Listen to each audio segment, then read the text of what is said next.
Welcome everybody back from Pesach. We're going to start to explore other issues in this Judaism 201 series. As you saw in the advertisement, today we're going to talk about the Zoom Seder controversy. It probably goes without saying, but I just want to stress that I am not making a ruling. I'm not telling people what to do. I'm only explaining the controversy in the context of what's going on in the Orthodox world. Pardon me one sec. All right, so with that said, let's just talk about what happened first. It was about 2 weeks before Pesach, a group called the Association of Rabbis of the Maghreb in Israel. The Maghreb in Arabic is sort of related to Maghrev a little bit. It means the word west. West Africa is what the Maghreb is, and specifically this was a group of 14 Moroccan rabbis who said it was permissible to set up a Zoom call before Pesach, before candlelighting, in order to include the larger family in the Seder. The response was immediate and swift, and the chief Ashkenazi rabbi of Israel came out against it immediately. The chief Sephardic rabbi of Israel came down even harder on it. One of the top Haredi rabbis, poskim, Rabbi Yitzhak Zilberstein, wrote an explanation of why this was wrong. And fairly quickly, 7 of the original 14 rabbis withdrew their signature from the proclamation. So, what happened? What were they thinking? What were the opponents thinking? What are all the issues involved? And that's what today is going to be. And actually, as I was going over all the issues, there are actually so many that this will be probably the first of 2 sessions. So you might be even asking yourself, how can there be so many issues, right? It's either, you can either Zoom on a Yuntaf or you can't. So that's really what most of today is, and next week's session is going to be about. What can make such a single act so complicated? So it has to do with the nature of Pesach. Pesach is, just to make sure everybody knows, Pesach means issuing a ruling. Making a Pesach is really an art. So what do I mean by that? So I don't mean that you have the creativity to do anything you want. What I do mean is that within certain boundaries, a rabbi issuing a ruling, taking all the appropriate things into account, weigh different things, and it's not like you plug things into an algorithm and you come out with an answer, and how you juggle all those issues make things very complicated. So, for example, the most obvious examples, when there's a minority opinion that we don't hold by, sometimes in a pressing situation, we can hold by that opinion. If the minority opinion is held by a respected rabbi. So how do you decide how pressing is a pressing situation? Does the person want to do it? Do they need to do it? Do they need to do it in order to do a mitzvah? And also, in terms of, is the minority opinion you want to rely upon, is it a respected enough opinion? Just because any, Rabbi Yankel writes an opinion on something that nobody agrees with doesn't mean that we can just rely on him if we want to.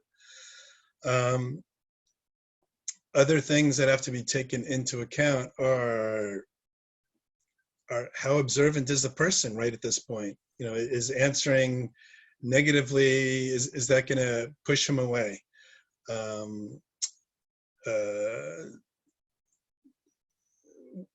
Probably many people have heard the story of the rabbi where the widow comes in and, with a chicken and says, is this chicken kosher? And the rabbi takes a look at it and he's looking, and then he says, yeah, it's kosher. It's kosher. It's great. Use it for your Shabbos dinner tonight.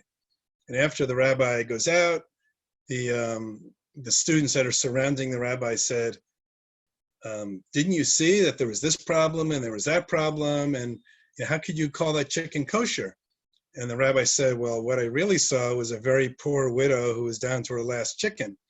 Probably a lot of people have heard that story. So on a surface level, that story gives the wrong message. It does not mean that a rabbi can do whatever he wants. Oh, the widow's poor, so anything goes. We have a rule that when you're saving a life, pretty much anything goes. But if you're short of that, you can't say anything goes. What was going on behind that story is that there was a respected minority opinion that allowed allowed one to declare this chicken kosher, and the rabbi figured this is a very pressing situation. You have to have a Shabbos meal. She's a poor widow. Even though for the regular populace, I don't hold this way, but for her, in this particular instance, for this Shabbos, I can say, yes, it's kosher. So that's partly what I mean by the art of making a Pesach, the art of making a ruling.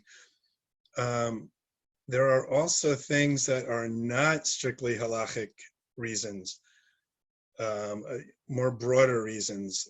So for example, will people actually follow the details when you lay out exactly what you're supposed to do and why you're supposed to do it?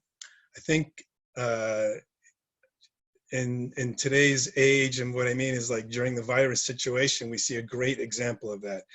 The example is, why can't we have an outdoor minyan with everybody being 6 feet apart, right? What could possibly be wrong with that? So the rabbis looked into the situation and they looked and see what was going on, and they all say, no, you can't do that. So what's wrong with that? What's wrong is that people actually don't stay 6 feet apart. They don't follow all the details. What happens when you have a minyan on a Thursday and somebody brings a Torah out and you call somebody the Torah? It's impossible to stay 6 feet apart. Or I was at an outdoor minyan once, and the chairs were set up 10 feet apart, and one of the guys put his tefillin on wrong. So somebody else came over and showed him how to put it on right. So this is an example where technically it's okay to do something, but we actually don't feel comfortable that people are going to follow all the details. Another example of a non-halachic reason you might make a ruling, what would influence your ruling is what kind of disunity may it cause, either among the rabbis or among the populace. What if you have, say you have and this actually happened in New York in the 1950s, there was a big halachic discussion of exactly when did Shabbos start. And you actually had this is crazy, in the 50s, you actually had a situation where people were walking home from shul after Marav on Shabbos, and it's dark out, and you had Hasidim driving to shul because they were trying to make it for mincha. And they actually had a big meeting and said, look, we can't do this. We need to come to some sort of resolution here. That's a whole nother discussion about what was the cause of it. But they both relied on the Shulchan Aruch, and they both had different valid opinions. But it created a problem of sorts, an obvious problem of sorts. Another example is Maris Ayin. What are people going to think? So, and that can cut both ways. So here's an obvious example. So suppose you're a guy that looks like me, right? You have a beard and a kippah. Can I walk into a restaurant and order a beer wearing my kippah? This even goes beyond, the question comes up, often at a rest stop, I feel like I ought to wear my baseball hat if I'm gonna go into the McDonald's to go to the bathroom. Let's suppose I want a beer. Can I go into a restaurant? So go into a non-kosher restaurant. And I've heard rabbis talk both ways on that. They say, on one hand, they say, no, because people are going to think that there's kosher food there, and they're going to eat food.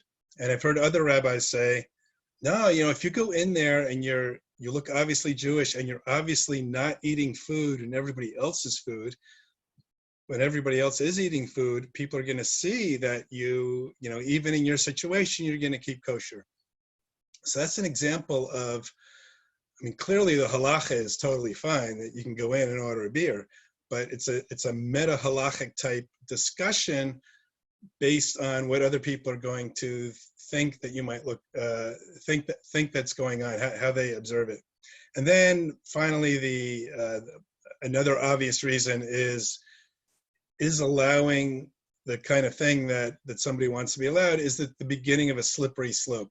You see that a lot of times in the Gemara, and even in the present day, of a rabbi issuing a ruling and saying, look, this is a private ruling, don't publicize it, because people are going to get the wrong idea. I think one really obvious example is when the conservative movement allowed driving cars to shul only on Shabbos. And eventually, probably pretty quickly, all people heard was the part, driving on Shabbos is okay, and suddenly it became a slippery slope to other things. The point of all this is that making a ruling is an art of some sort, and that's why, by the way, a person who gets smicha is not really allowed to issue rulings unless they've done some sort of apprenticeship type thing with the rabbi. It's called shimush. And so if you go to a newly minted rabbi, maybe who say me, my smicha degree, right? So I never had shimush. So I'm not allowed to answer questions or issue rulings on questions such as, can I use Zoom for a Seder? That's above my grade level. But I can answer questions are things that don't really involve all these art type questions. So for example, and things that you can just look up in a book, I'm allowed to answer those questions. So if somebody comes to me and says, can I squeeze Shabbos morning, I like freshly squeezed orange juice. Can I cut an orange and squeeze it and give myself a cup of orange juice? So there I can say, no, you can't do that, because anybody can look in a book and also say, no, you can't do that. My expertise is that I know which book to look in. I know what page it's on. All right, so so all that goes into issuing a ruling. So I'm going to call that those types of things meta-halachic considerations. Those are things that are beyond halacha that also need to be taken into account when you issue a ruling. Okay, so why did I spend all that time on this?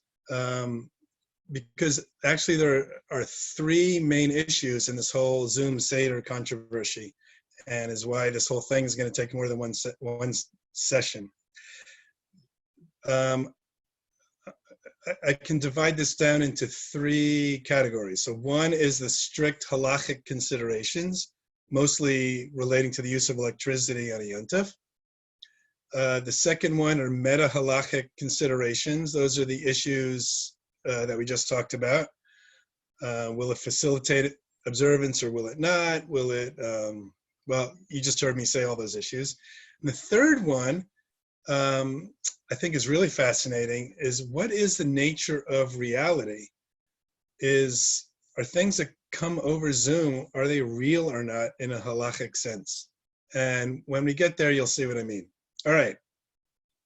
With all that introduction aside, let us talk about the issue of electricity.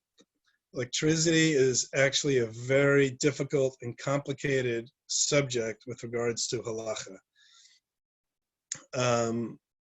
So the first question is, can you use electricity on Shabbos? You know, can you run your dishwasher on Shabbos? And there's nobody that says that it's halachically permissible. That's sort of obvious. The question is why. So the answer to that, there's actually 4 different answers to that. And there are differences depending on what the answers are. So let me give a little, we could spend 2 hours on what electricity is related to halacha, but I'm going to try to spend 5 or 7 minutes to sum all that up very quickly. Okay, so 4 reasons why electricity might be prohibited on Shabbos. One is eish, which means fire. That electricity is like fire in the wire. Anybody that has, back in the old days when we had filament light bulbs, right? The wire glows when electricity goes through it. And the Gemara is very clear that if you heat metal till it glows, that's called making a fire. It's also called bishul, cooking, but let's hold it to fire. Now it's true that the wires in our house don't glow, but that's because we have circuit breakers, and that's because we have insulation on the wires. If we took the insulation off of our wires, then our house would burn down. That is a fire. All right, actually a lot of people do not hold that way. But for those who do, so that's one of the 4 opinions. The next opinion is called meta-halacha. Meta-halacha literally means the final hammer blow. What that is putting the finishing touches on something so that it works, or so that you can use it. Here's a great example that maybe you haven't thought of before. Say you have a brand new pair of sneakers, brand new pair of shoes, and you also previously you purchased a brand new set of shoelaces, or probably the shoes come with the shoelaces. You open the box, you can't put the shoelaces in the shoe for the very first time on Shabbos, because that is an act which makes the shoe functional. Similarly, if you have a balloon, a brand new balloon you've never used before, blowing it up is making the balloon usable, or for its intended purpose, for the very first time. Those kinds of things are called meta-halacha. You're making something usable, putting the final touches on something usable. Tuning a guitar falls into that category. It's not really usable for somebody who has a musical ear. It's not really usable until you tune it. So how does that relate to electricity? So some people say, Rav Asher Weiss, who is one of the great halachic decisors of our current day and age, he lives in Yerushalayim. His view is that when you have, say, a dishwasher or a light fixture, when you put the electricity on, you're making that item usable. A light has no use when it's not on. A dishwasher has no use unless the electricity is on. So this is called the final act of making it usable, putting the electricity in meta-halacha. So that's the second reason why electricity might be prohibited on Shabbos. The third reason is a very closely related reason. It's called bona. Bona means building.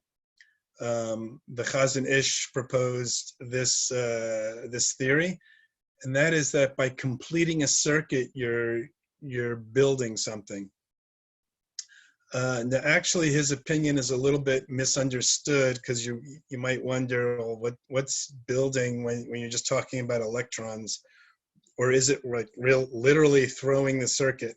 I've only read about the Chazon Ish's opinion on this. I've never actually seen it inside, so I don't fully understand it. But I will say it might be the fact that it's close to Makeh B'Patish, except we're talking about a building. The wires of our house are actually in the building. And we have a rule that certain things which may be, if you do certain things to a utensil, repairing or fixing, that's one malacha. But if you do the same thing to a house or to the wall of your house, that's a different malacha that's related to building. So for example, if I reattach, or say I attach for the first time, I say I have a jewelry box. So I'm building it, and I put the lid on it. I insert the hinge pins and I put the lid on it. That would be called Makeh B'Patish. I've put the final touches on the jewelry box. No, if I do the same thing with a cabinet door, because my set of cabinets is attached to the wall, that would be called boneh, which is building, which is different from Makeh B'Patish. What's the practical difference? Maybe not so much. The point is, it's just a different classification. There are some practical differences, but we've already gotten into the weeds plenty regarding halacha here. Let me just talk about the fourth reason. The fourth reason, there's a concept called nolad. Nolad means it was born or created or came into existence on Shabbos. The two classical examples of that, one is a hen that lays an egg on Shabbos. You can't use the egg because it's nolad. It didn't exist before Shabbos. It came into being on Shabbos. Nowadays, that we don't have hens in our living room so much, the classical example is the condensation that appears when you run the air conditioner. That water didn't really exist in physical or visible or substance form before Shabbos. When you run the air conditioner and there's condensation and pulls the water out of the atmosphere, that water becomes muksa, not usable on Shabbos, just like the egg was. So there's an idea, and again, I don't exactly fully understand it, but the idea is that when you use electricity for an appliance, you've sort of created a new thing, and as a new thing, it becomes muksa and you can't use it. Now, I can tell you why I don't fully understand that, because the two examples I gave you, the person really didn't do anything. A chicken laid an egg, or the air conditioner created the condensation. That's a little bit different from throwing a switch, so I don't fully get that. However, this last view is the most common one, which has big significance, and I'll tell you why in a minute. I just want to cover one more issue relating to that. You might say, this is sort of unfair. It's like you're looking for a way to prohibit electricity, and everybody's like searching for a reason. And my answer is that if you've grown up with Shabbos, or if you live Shabbos, like anybody would have an intuitive feel that running your dishwasher, that loading your dishwasher and turning it on Shabbos is not a Shabbistic thing to do. Even though maybe you can't put your finger on exactly why. We know Shabbos is supposed to be different, right? We say Kiddush at the beginning. Kiddush means to separate into, doesn't literally mean separate, but it means to set off and to sanctify. And at the end of Shabbos, we do Havdalah, which actually does mean to separate, right? Or to make distinctions, right? Shabbos is a different day than the rest. And if we can use all our appliances on Shabbos, then it's not Shabbos, right? I mean, that's sort of obvious. In fact, there's the Haftorah that we read from Yeshayahu, from Isaiah, every public fast day, most famously on Yom Kippur. It's one of the Haftorahs that we read. He complains about people going about their business on Shabbos as though it were a regular day. In fact, he even complains about people speaking about their business and speaking about ordinary things on Shabbos. And actually, we learn halacha from that. It's not just his complaint. He's actually complaining on not only on a spiritual level, but on a halachic level. Shabbos is supposed to be different. So wait 1 second here. I see somebody's asked a question. Sorry about that. That's not a question. It's just a quick note to people. I was just observing the Shabbat day Kiddush. Actually, the verses you're saying there makes it explicit. It says exactly what you're saying, explicitly and openly. That's right. And actually, now that you mention it, right, part of what we say in the Shabbos day Kiddush is we also say, right, it should be a day of rest for you and your family and your children and your animals and your maidservant and your manservant, right, and for your and maybe if it's a day of rest for your animals, maybe it's also a day for your machinery too. So let's see. So one last one last thought on this. So I've asked the question, why are people looking for reasons? And hopefully I've answered that there was an intuitive feel, or maybe it seems sort of obvious that using electricity on Shabbos is not a Shabbos-tic thing to do. So let me ask it from the other way. So what difference does it make which of those four reasons is the real reason for prohibiting it on Shabbos? So let me give one other thought. Suppose this happened recently. We ordered a chair online and it came in a box, and not on Shabbos, but on a Wednesday or Thursday, we put it together. Rashi would say that was makeh b'patish. We took a thing and we built it, and it was a thing. It wasn't connected to a house. It's makeh b'patish. Tosfos says, what are you talking about? You built a thing. It's boneh. It's it's building. Even though it's not connected to a house, you took it from start to finish. That's building. The main point here, I guess I'm trying to make, is that nobody disagreed that putting the chair together, you can't do that on Shabbos. But they disagreed in the details about exactly why. So what difference does it make to us? So here are two huge differences. I want to introduce a Gemara term. It's called a nafka mina. Nafka mina literally means what comes out from it. And nafka mina in Gemara talk, in yeshivish talk, means, so what's the practical difference? You gave me two reasons. Why do I care which reason is which? So here are two great nafka minas. The first one is that if it's Aish, if the problem is that electricity is fire, well, we know that we can use fire on Yontif, right? At least for cooking we can, and possibly for other reasons. So that's a huge deal. It doesn't help you with Shabbos, but it changes things as far as Yontif goes. And in fact, that's what the Moroccan rabbis held. Since electricity is fire, and you can use fire on Yontif, not on Shabbos, but on Yontif, it's okay to use electricity. That's there's more to it than that, but that's the beginning of their discussion. Another nafka mina is that when I gave the four reasons, the last reason I gave was called nolad, right? That's the something that comes into existence on Shabbos. That is only prohibited on a rabbinic level. That's not a Torah prohibition. And the reason why that's important is because rabbinic prohibitions have more leniencies involved with them. And I can get into the leniencies. I'll get into the leniencies next time.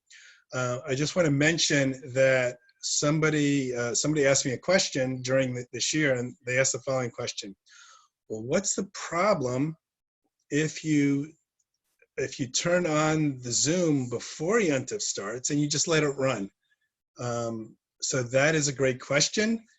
And that is part of next week's shir. Leave you on a cliffhanger. We covered the halachic issues. And next week we're gonna finish the discussion. We're gonna talk about the other two issues, which are meta-halachic issues and what is reality type issues. And then when we're all done, we'll see what might the problem be with starting a Zoom session before the Yontif, then going into Yontif. So thank you all for attending. So part 2 will be next week. I'm going to stop the recording and then just say a couple more things. All right, I'm hitting stop. Yes.